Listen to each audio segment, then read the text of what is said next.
I think it's time for us to move to another exercise, right? For sure, man. So we're gonna stay What up we on got? this. We're gonna stay in the hanging mode here, man, and we're just gonna do hanging knee raises up and overs. All right. All right. Pretty Good. kind of difficult workout, but we're gonna start from one side, bring it over, and then come back, Yep. bring it over. You know what, man? I apologize. We get so caught up in the content Nah, that we're the doing great. workouts need to be super We're doing secondary. great. Nah, we're doing But great. honestly, I've been this has been the premise. Like I said, this is the premise of this platform. This is the whole point why we started this, and I'm just So Dave, excited to be here. so for our beginners, right? Instead of doing the knee raise over, this right here was pretty difficult already. Can they just let them stick with the knee raises right here instead of bringing them over? Well, I mean, they can take a break if need be while we get it in. Hey, I'm with And y'all just listen to beginners. It ain't a break. As long as you working, it ain't no break. So raise your knees. Well, You ain't got to bring them over if you can. You can try one or try two, but if you can't, don't feel bad. Just bring your knees up. Don't do the straight forward there because that adds a little extra. Just bring your knees straight up. I got you back. they can sit there and partake in the knowledge we're trying to drop, man. It's all right. It's all right to take a break, man, because we all put some crazy workouts here, man. But right, honestly, cool. I wouldn't try to modify this too much because the whole point is to hit the obliques, right? That's the whole point of this. So I have another exercise that they could do in the other room that they could actually substitute that for. But again, for the time being, man, I wouldn't worry about it too much as far as modification on this one. All right, man. Cool. Go ahead. Last one. So obviously we've talked about this before, right? What about spanking your kids? You think that's a pass down? You think that's a pass down? That's passed down from slavery? Of course it is. All right, so it's your set, right? It's your set. Of course it is. Okay. Honestly, man, the way I see it, as far as spanking children, man, like why? Okay. Honestly, when you look at it, man, we have lived life, okay, and that's why we're adults, okay, and we have lived life, and we should at this point be smarter than our children. You understand what I'm saying? And we shouldn't be putting our hands on our children because it's our job to kind of build them up. And you know what I mean? Like so honestly, like I talk to a lot of my friends about spanking your kids, and they say, well, what if your kid is in the store and they're catching a tantrum and blah blah blah, and you just can't control them. I said, man, the best thing to do is take them away from that situation, and don't and deprive them of that audience that they see. You know what I mean? And what they'll do is they'll also kind of quote the Bible on and say, if you spare the rod, you spoil the child, right? Which I think is a load of shit. Okay, because I've never seen a shepherd, beat the shit out of this is the one that got me. Say it again. I'm sorry. I've never seen a Ghost. shepherd beat.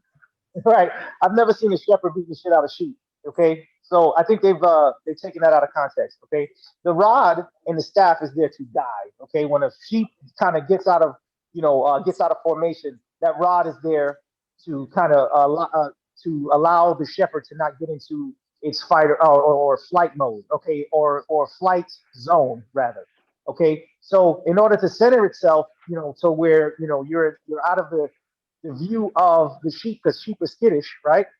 To be out of the way of the sheep, so that rod kind of just guides them back to the flock without you having to be in their space.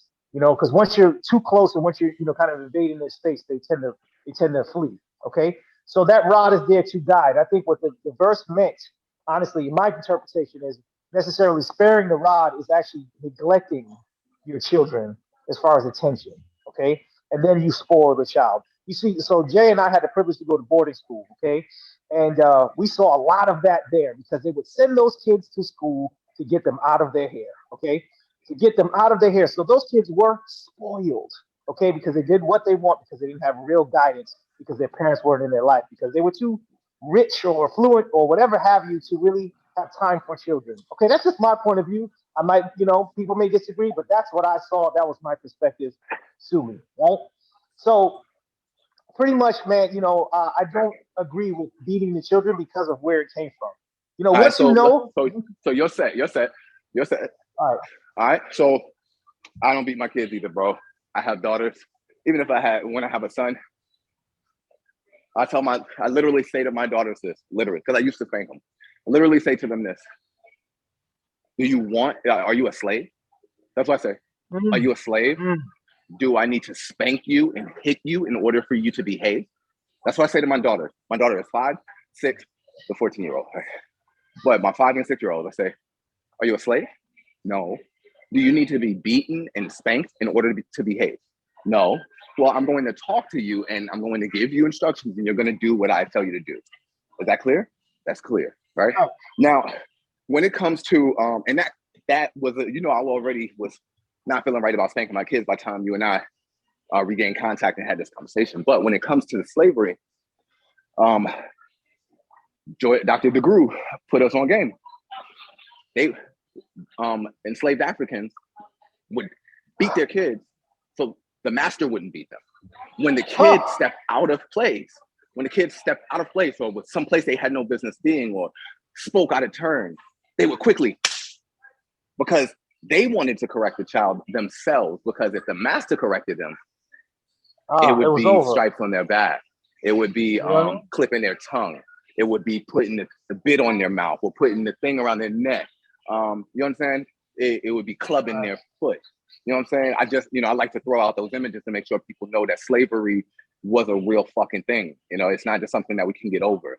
They did this to children, so beating your kids, I can see how slavery, can be blamed on that. Yeah, influence that. Yeah. Bro, and just like you said, man, and the phrase that she used was, I was trying to beat the rebellion out of them. Yes. Right? Yes. Right? That was I'm gonna pull a Dave move. This is your move right here. Yeah, that was so hard, right? Like opposed to allowing them to, because they don't care love for you like I do, right? So again, that passed down trauma, man. And again, we're adults, man. We're supposed to be smarter than children. What are we doing striking children, right? You remember that feeling, man, when like moms or pops beat you down, or they did something, or they said something kind of hurtful to you, and then they came back and was like, well, this hurts me more than you, and then they embrace you. You remember that feeling of confusion, that love, and you just kind of broke down crying without them touching you? Man, that's trauma, okay? Yeah. I don't care what people say. That's trauma. I've seen it with my children, and I'm just sitting there like, man, I know that feeling all too well, man. Why am I passing this down? What the hell is wrong with me? We're supposed to be smarter. That's why we're the adults. We're supposed to outwit our children, okay? We have to stop that shit, okay? Yeah, man. And the thing is, man, violence begets violence. I'm sorry. It just does. Okay? Research shows it. Research shows it. Okay, research shows. Like, just Google it. Just ask. You don't have to type it in your phone. Just talk to your Google device. Say, hey, Siri. Just ask them. Just say, tell me about spanking children. It's going to tell you the truth. Research shows that it makes kids more violent. It makes them more aggressive and does not cure the behavior that you're trying to solve. It makes them depressed, makes them have anxiety. It makes them afraid of you. It makes them have social. Yeah. Say it again. Afraid. You want your kids to fear you or respect you, bro? Ma'am. Workout buddy. Which is it? If you have melanin in your skin, stop eating your kids, man. And regardless of what you think or how you were raised and how you turned out, when it comes down to it, we don't need to beat our kids. It's not working. The prisons are still filled with people that look like me. You do not need to beat your sons. It's not working. And then and the retort would be, well, that's that white shit. Okay, that's that white shit. That's that bullshit. That's what. And it might be that but it started with some white shit. Think about it like that. It started with that white shit. There you go. Stop beating your kids. So yeah, man. If you could take anything from this lesson, it's that. Honestly, like I learned the hard way. I learned the hard way with my children. Their experiments, man. Honestly, when you have them at a young age, and I've noticed a difference in the way that I can. I guess, influence my children, you know what I mean? And what, the stimulus the stimuli that they respond to, man. And again, man, when you're using that thinker, man, you're promoting that, man. You're promoting that with them as well, Now, they might get a little slick with you, but, that's promoting growth, up here as well. You know what I mean? I did what you, I asked your advice, and I told you I was going to do something. You was like, nah, don't do that. I told you, I was like, yo, because I'll say this first. It literally used to break me down when I was spanking my kids. All right, it would break me down. Like, I would damn near cry. And y'all can think whatever y'all want about me. I didn't like the feeling of beating my kids or spanking my kids. So that's natural. Yeah, so Remember for that one, I TV stopped hurt doing me it. more than I it stopped hurt doing it. you? Yeah, I stopped doing it for me first, right? Because I was like, I don't like this shit. I feel like a bad parent. But then I told Dave, I was like, yo, I'm gonna tell my kids I'm not gonna spank them anymore. And Dave was like, don't do it. He's like, Dave was like, yo, that's like telling telling the opposite team that you got the big joker. No, he's Yeah, like, yeah, you're showing all your yeah, cards. Don't do it, you know. yeah. But I did, man. I did, and I did it because I saw trauma in my kids. I saw like my youngest, because she's the one that would try me the most. I saw that, you know, when I would raise my voice to her, I would say, stop. You know, she would just get so scared, like I was coming to get her. And I had to start ingraining in her mind, I am not your enemy. I'm not your master. I am not your enemy. I'm not your master. I am not the one that's going to hurt you. I'm the one that's going to help heal you. You understand? So I had to verbalize it. I needed them to hold me accountable too. So I needed them to be able to say, Dad, you said, you know what I'm saying? So that's why I told them out loud. But yeah, man, I'm to the point now where all I got to do is talk to my kids and they cry. You know what I mean? Like they feel bad for me being disappointed. Just to keep the party going, I'm gonna show you this next exercise, and then I'm gonna piggyback on that because I have to. Okay, I just have to. I don't want nothing. I don't want nothing to sign down. I don't want nothing.